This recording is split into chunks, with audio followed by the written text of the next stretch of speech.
تو خیر میں جب وہاں لاس اینجلس پہنچا تو لاس اینجلس اترا ہی جب تو وہ جو امیگریشن والا تھا اس نے فٹافٹ ہی مجھے دیکھا, کیسے ایسے وزٹ فٹافٹ بول رہا کہ آگے گیم چل جائیں. میں نے یار بڑی بات ہے, اس نے تو کوئی سوال پوچھا بھی نہیں, یہ کہہ رہے کہ سوال پوچھیں گے, کچھ بھی نہیں پوچھا. خیر آگے جب گئے تو کسٹمز وغیرہ کا ہوتا ہے نا, اس نے پاسپورٹ پہ کچھ لکھ دیا تو وہ آگے جب میں گیا تو انہوں نے کہا کہ جی آپ ادھر تشریف لیں, آپ سے کچھ بات کرنی ہے. تو وہ ایک دوسرے کمرے کی طرف مجھے بھیج دیا کہ وہاں تو وہاں ایک خاتون اور ایک بندہ, خاتون وہ تھی افرو امریکن جو ہوتے ہیں وہ تھی, تو ایک ساتھ گورا آدمی تھا. اب میں 28 گھنٹے سے سفر کر رہا تھا, 28 گھنٹے سے گھر سے نکلا ہوا تھا, تو وہاں اب 28 گھنٹے جہاں مجھے جہاز میں اتنی نیند نہیں آتی, چاہے جو بھی ہو میں جاگتے رہتا ہوں, تو بالکل 28 گھنٹے آف, دماغ آف ہو. اب وہ سوال کریں آپ کیسے آئے ہیں, کیا کرتے ہیں, آپ کے بچے کتنے ہیں, آپ کیا کاروبار کرتے ہیں, یہاں کس سے ملنا ہے, یہ وہ اس طرح کے سوال ہے.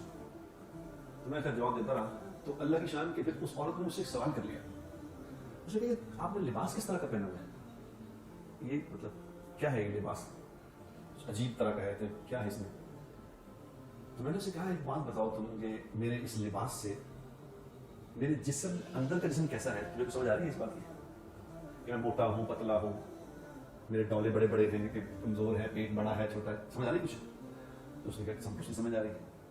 میں نے کہا اس کا نام حیا ہے, ہمارے دین میں اس کو حیا کہتے ہیں, کہ ہمارے دین نے یہ بات سکھائی ہے کہ ایسا لباس پہنو کہ جس سے یہ اندازہ نہ ہو سکے کہ اندر اس کے کیسا ہے. اتنی بات ہے لباس کی, باقی جو مرضی پہنو, جیسا مرضی علاقائی لباس پہنو, جو مرضی پہنو, لیکن جو بھی آپ پہنو وہ ایسا ہو کہ جسم کے اندر کی جو ساخت ہے اس کا اندازہ نہ ہو سکے. تو اس کو کہتے ہیں حیا. اس نے کہا حیا کیا ہوتی ہے, اسے بیچاری کو حیا کا بھی پتا. جب اس کو میں نے تھوڑا اس پہ بات کی کہ حیا یہ ہوتی ہے اور ہمارا اسلام یہ کہتا ہے, ہمارے نبی پاک صلی اللہ علیہ وسلم نے کس طرح حیا کو ڈیفائن کیا ہے.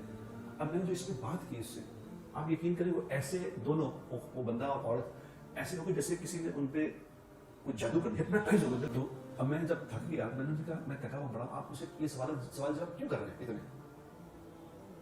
تو اس بندے نے مجھے کہا, اس نے کہا ہم آپ سے سوال جواب تو نہیں کر رہے.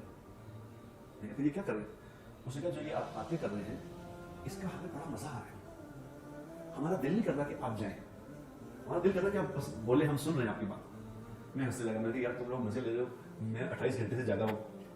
تو کہنا اچھا سوری, میں ہم اگر یہ بات ہے کہ آپ تھکے ہوئے ہیں تو ہم آپ سے کوئی مزید سوال نہیں, آپ اگر تھکے تو بس آپ پلیز مجھے باہر وہاں تک چھوڑنے آئے. تھینک یو ویری مچ کہا, شکریہ کہا, اور یہ کہا کہ ہم تو آپ سے آپ سمجھے ہم نے سوال کیا, سوال جواب نہیں کر رہے تھے, ہمیں تو بڑا نالج ملتا تھا آپ سے کہ کتنی اچھی آپ نے باتیں بتائی ہیں,